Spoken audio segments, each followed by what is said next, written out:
Okay, good afternoon, good evening, everyone. Yeah, my name is Ben Cooper. By day, I'm a primary principal, primary head teacher at Wellington Academy Arcale. And in my spare time, not that I have much spare time at the moment, I'm actually going home to do bath and bedtime to my two kids. So that's why I've got to leave. But in my very limited spare time, I also kind of have a vlog and blog that I do share some teaching ideas. So today I'm going to talk to you about technology and science of learning.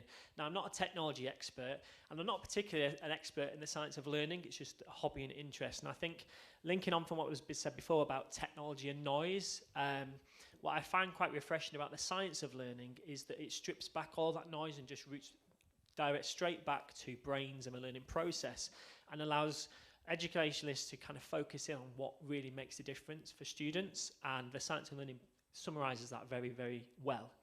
So here, next slide. So those of you who aren't aware of the science of learning, ultimately it's about how we all learn, and it can be broken down in very simple terms into 4 stages. Filtering, which is basically we're in this environment, there's lights, there's sound, there's a whole world of things that we can learn about. But when we decide to learn about something, we focus in on that very specific thing. So we filter through all the noise into that very specific thing. We then work through that in our working memory, which has been mentioned before, it's very limited, and we encode that and use that working memory to encode information. We then consolidate that in our long-term memory, so it sits there, hopefully forever. But as we know, our memories and our learning doesn't always sit there forever, and so we need to retrieve that regularly in order to become what we've referred to as being fluent, okay? And technology is no different to this, and we can use technology to enhance this learning process, and that's what hopefully technology is there to do. And when we talk about the metaverse and all these fantastic things that can feel overwhelming, essentially what as educators we need to do is strip back all that noise and come back to this. So if you go into the next, so I'm just going to skip through this because I'm kind of going to whiz through this as we go. So first of all, retrieval practice. So we're talking about applied cognitive science. So yes, this learning process happens, but what does that mean for us as teachers? So the first one is retrieval practice, and that can also incorporate spaced and interleaved learning, which is basically the idea that frequently we need to recall information that's in our long-term memory, and that's times tables practice, that's practicing in our driving lessons. And basically technology can help us, and a lot of technology, in particular EdTech, is designed to support us with this, and the main part of this is online quizzing and questioning. So technology is really useful to allow us to revisit previously taught information, questions and knowledge very quickly through this online quizzing. The other thing, and one thing that I always reiterate with technology, and it's been said several times today, is that technology, there's some amazingly very complex and very wonderful tools, but some of the best tools that can be most effective for learning are probably the simplest. And one of the best tools that any ed tech company can facilitate is automated scheduling. Because ultimately, if I know I've taught mathematics, I've taught column addition, and it's got an online quiz that allows children to practice that, if I can schedule that twice a week to start off with, to practice that, and then once a week, and then once a month, and then perhaps once a term, I'm automatically allowing children and students to space that learning out, to space that retrieval practice, and to interleave that learning. So yes, technology is wonderful and the metaverse has been fantastic, but automated scheduling in Seesaw and all these wonderful apps is probably one of the most powerful tools that we have access to. Next slide, please.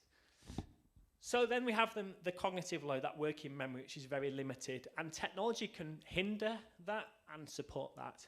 First of all, the previous slide, retrieval practice, is really key to this. The more fluent our students get at those basic skills, times table rock stars being a classic example of this, the more fluent children are at those core skills, frees up that working memory to focus on kind of bigger issues such as problem solving, etc. Okay, so technology can support us with managing that cognitive load, but it can also hinder.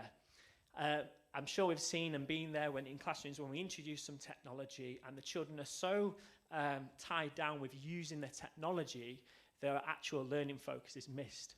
And that's where computer literacy is so important. When you're teaching English, you want the focus to be on the English. When you're teaching geography, you want the focus to be on the geography, not the use of technology, which is why pre-teaching computer literacy and use of this technology is so important before we get to the point where we're using it in our English lessons. And so from a primary point of view, planning that into my curriculum is really important.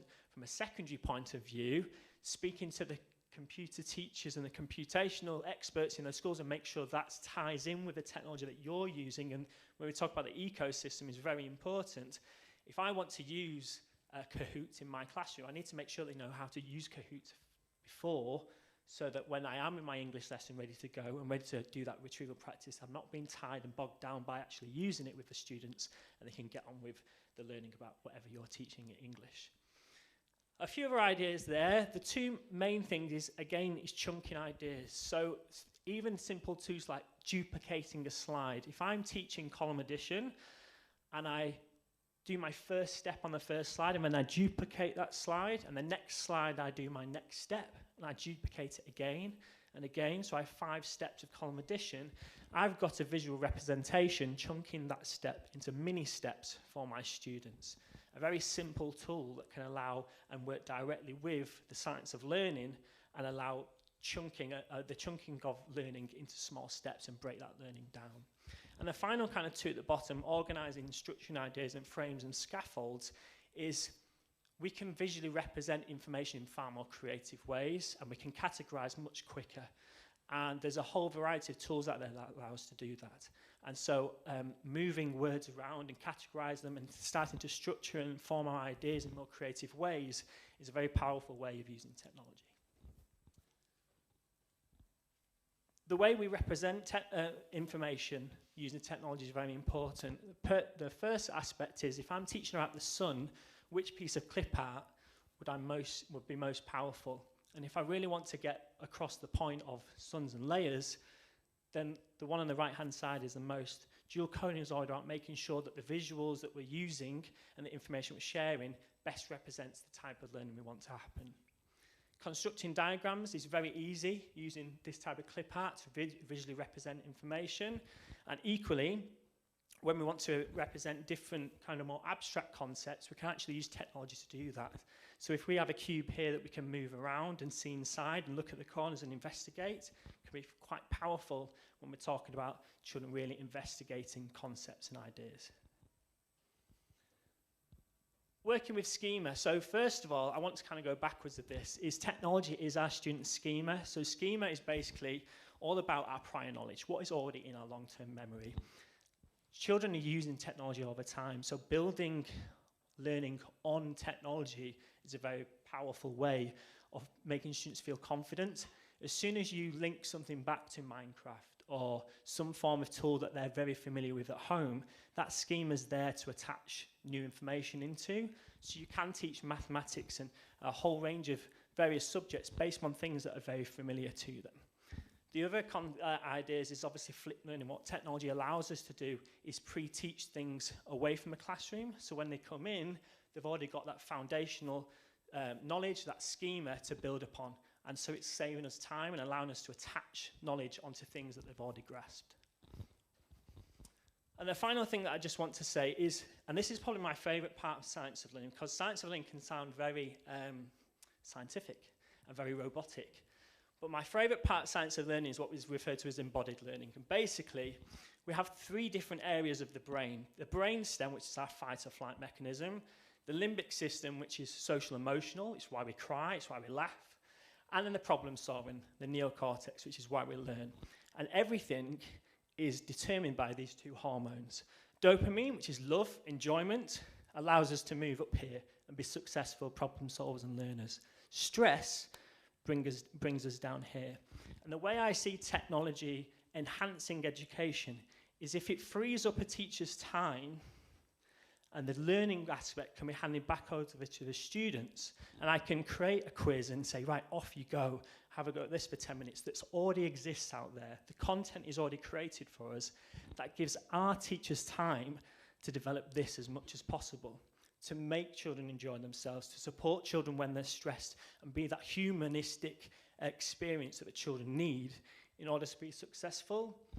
And if there's one thing that I think technology can do, is it will hopefully free up time for teachers to be more humanistic and less focused on creating content and kind of keep providing, be kind of knowledge providers, and we can take it back to really supporting our students' well-being and developing, being kind of dopamine providers. Thank you. Wow.